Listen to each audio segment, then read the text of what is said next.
أعوذ بالله من الشيطان الرجيم بسم الله الرحمن الرحيم الحمد لله رب العالمين والصلاة والسلام على رسوله الكريم. My brothers and sisters, Assalamu alaikum warahmatullahi wabarakatuh. My name is Hafiz Khan and welcome to Different Perspectives. As I indicated previously, today we will be clarifying the principles that govern and inform as to what is halal and haram in food and drink.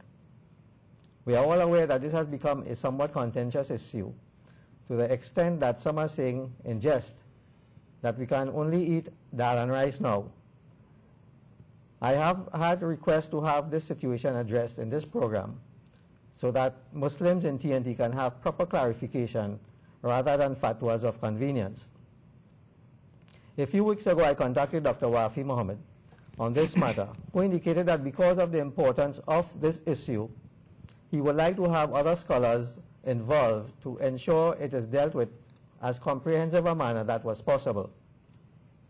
Before I introduce my guest today, I would like all viewers to get a pen and paper.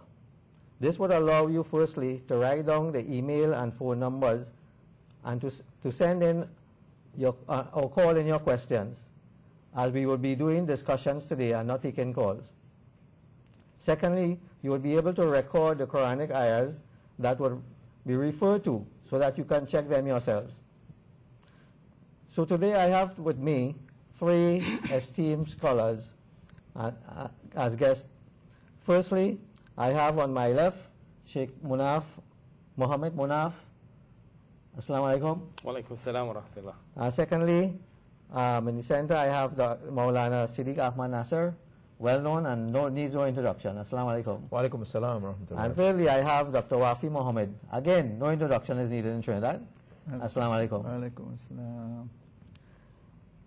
We would like to look at the food issue because this is a very wide topic and we would probably not be able to deal with all the issues in this one program.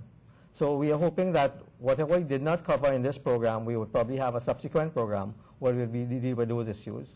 But we would like to deal with the one that is most contentious right now. But firstly, I would like Sheikh Munaf to give us some indication of the ayahs that covers food and how to make food halal. Bismillahir Rahmanir Rahim. Alhamdulillahi Rabbil Alameen. Wassalatu wassalam ala Rasulihil Kareem Muhammadin wa ala alihi wa sahbihi ajma'in. Wa ba'd.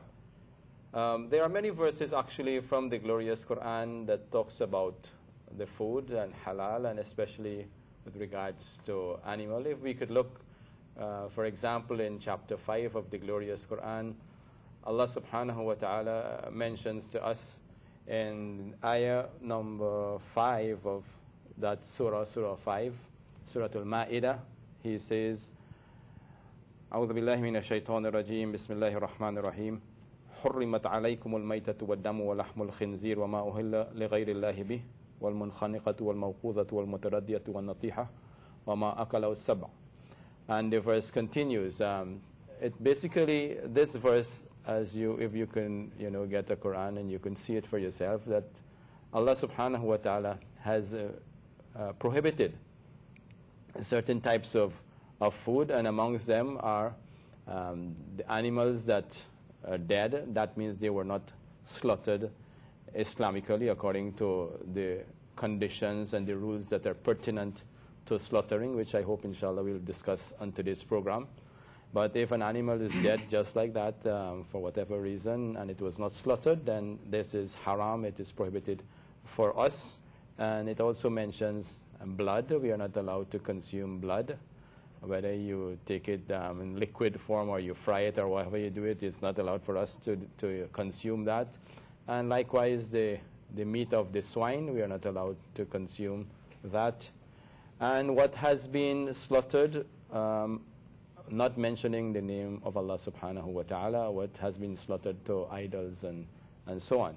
And then the verse continues to mention some of the animals that die as a result of strangling, and this is one of the kinds of animals that is not allowed. And also, an animal that is al-mawqudhatu wal-mutaraddiyatu, one that, fell down from a height, or one that is, pelted and die as a result of that. And I can read the verse so we can have the exact translation of it from Surah 5, Ayah 3.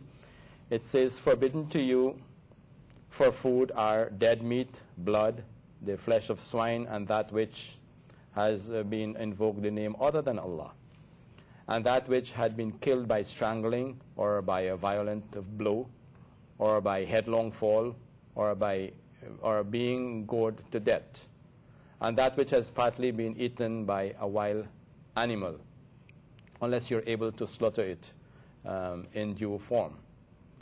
Okay, so these are the animals, for example, that are not allowed for us to consume.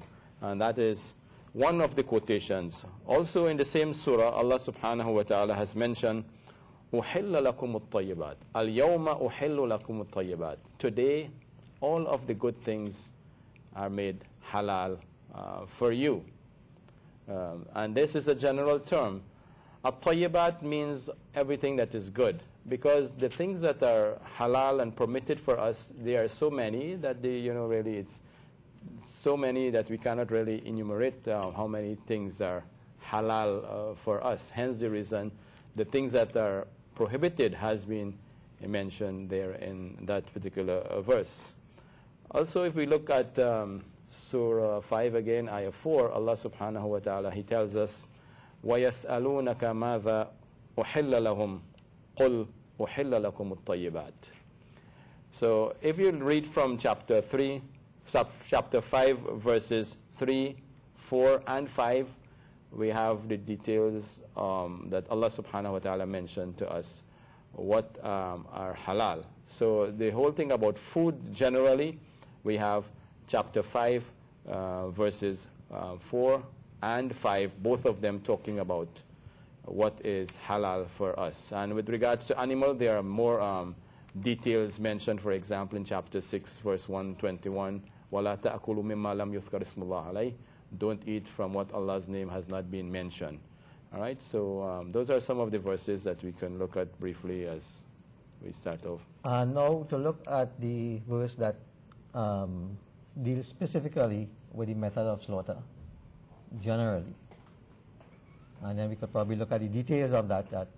Okay, so when we could start off with that same verse that says in Surah 6, Ayah 121, where Allah subhanahu wa ta'ala mentions, وَلَا تَأْكُلُوا مِمَّا لَمْ يُذْكَرِ اسْمُ اللَّهِ عَلَيْهِ. Do not eat of that which Allah's name has not been pronounced or mentioned at the time of slaughtering. Okay, and the details of this has been explained in many of the ahadith and the sayings of our beloved Prophet ﷺ and his practices. Okay, and we can look at some of the things that are mentioned as with regards to the manner in which it is slaughtered, and it's also detailed in the books of fiqh, Islamic law, where there are certain conditions that govern the slaughtering of animals. And of course, the animals are of different kinds. You have all kinds of animals, and the conditions sometimes can vary from one animal to another one, with regards to birds and with regards to like sheep and goat, and even with camels. They have some differences, some slight differences with regards to that. So we can deal with anyone, whichever one you want to start with. All right, we want to deal firstly with the birds, because when we look on a worldwide basis, almost 1 billion birds a year that is slaughtered. And that is all birds or chicken in general is, more specifically, is used throughout the world. And this impacts on Muslims to a greater extent than most other meat. So perhaps if we focus on birds and specifically chicken, we could deal with that in terms of the method of slaughter, and then look at the other areas that impact on that whole scenario in terms of whether it becomes halal or not halal. So Dr. Wafi, you want to pick up on that? Well, there are 3 conditions that we need to look at. First of all, most of the 4 veins must be cut. That is, the jugular veins and what we call the gullet and the windpipe should be cut. instrument used should be sharp. The next thing is the name of Allah should be taken, whether at the time of slaughtering or, as we will be discussing a little later, the name of Allah, the principle is the name of Allah should be taken. And thirdly, the slaughterer should be a Muslim. So those are the conditions which will render the animal, the bird, permissible to be eaten by Muslims. If these conditions are met, then okay, no problem. All right, so that's the basics. All right. So we have other combination and permutation that do arise from time to time in terms of conditions. Maybe Brother Siddiq Nasir might want to comment on that. Alhamdulillah Rabbil Alameen wa salatu wa salamu ala ashraf al-anbiya wal mursaleen Sayyidina Muhammadin khatamin nabiyyin sallallahu ta'ala alayhi wa sallam. The question arises, we have the case of supposing the person who is slaughtering is a Muslim, but he forgets to take the name of Allah subhanahu wa ta'ala, or the person is a Muslim and he deliberately does not take the name of Allah subhanahu wa ta'ala. So we have rulings that have been given on these 2 points, and generally the position is if a Muslim who is slaughtering forgets to take the name of Allah subhanahu wa ta'ala, then but slaughters correctly, the bird or the animal will be considered as halal to take. But if deliberately, most of the jurists hold, deliberately a Muslim does not take the name of Allah subhanahu wa ta'ala, well then that animal or bird is not lawful to consume. And then the question would arise, supposing all 4 things are not cut. We have the 2 blood vessels at the side of the neck, what we call the gullet and the windpipe, esophagus and trachea, that all 4 of them are not cut, then what is the ruling? So we have some variations in view among the jurists, but generally we have that, we have one view which says at least 3 should be cut. Imam Abu Hanifa rahmatullahi ta'ala alayhi holds any 3 of the 4, that is the 2 major blood vessels at the side and the gullet and the windpipe must be cut. And of course, then the blood should be allowed to flow out.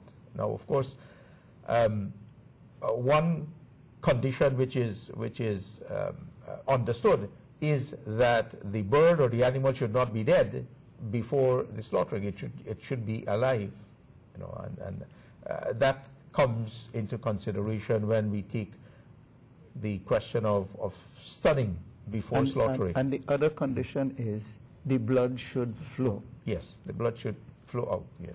All right, now this whole question has come into focus mainly because of the volumes that is required. Now, I know in my day, in the early days, as a child, if we get chicken during the week, people want to know if a fowl get bongs down, right? Because you never used to get chicken, because refrigeration was one thing, and those were not situations. So when you kill something, you had to eat it one time. And it was difficult to catch the yard for. That's right. So, and then subsequently you find that there were, as the population grew, there were processors, local processors that they will go and they will go by, they would probably have a Muslim guy who have chicken and he will do it himself and he will know. But now with the levels of population we have in the world and the requirement for chickens generally, it is difficult to have individuals satisfy that need. If you look at, we just went to Hajj, and the amount of chicken that was being eaten at that time, where you have 3 million people need to be catered for on a daily basis for almost a month, but generally the 5 days, but even most people stay on after that. And if you look at a population of 100 something million or 200 million people in the United States, in India, in Pakistan, the amount of chicken that is required on a daily basis to be processed, that is why this has now become an issue. So we have to look at it from that perspective. So if now you can't even, to buy a chicken and carry it home and kill it is unheard of. Sometimes it is against the law, like in the States, to go and do that now. because of the question of sanitary conditions and health issues. So we have to be conscious of those situations. That is why it has come up. So we cannot look at that and look at it that, all right, you know, people can do it on their own. That is not the case. We have processing plants who do these things. And I want to put it in perspective. There were 3 issues of technology. One was the question of when the printing press was invented. I think it was the 15th or 16th century. In Europe, the ulama at that time said, don't accept that because it was something done by the kuffar. When the camera came about, again, the ulama, and even today some people said, you're going to take the picture, you don't want to take the picture. The television that we have now, when that came up, it was deemed to be haram. The loudspeaker in India. That's right. When it came out, right. Ulama so said, we no, have no. a situation where, for some reason or the other, the Muslims, whereas before we used to be the one who was proactive and the leaders in technology and science, we are now reactive to science and technology. Is it the same situation? Are we now having a need? This is not something that is you could do without. This is something that we need to deal with, and we need to deal with it to be able to provide food for the world. And as Muslims, we have a part to play. We are over 1 billion in the world. What are we doing now? What are the real issues involved in the slaughtering of birds?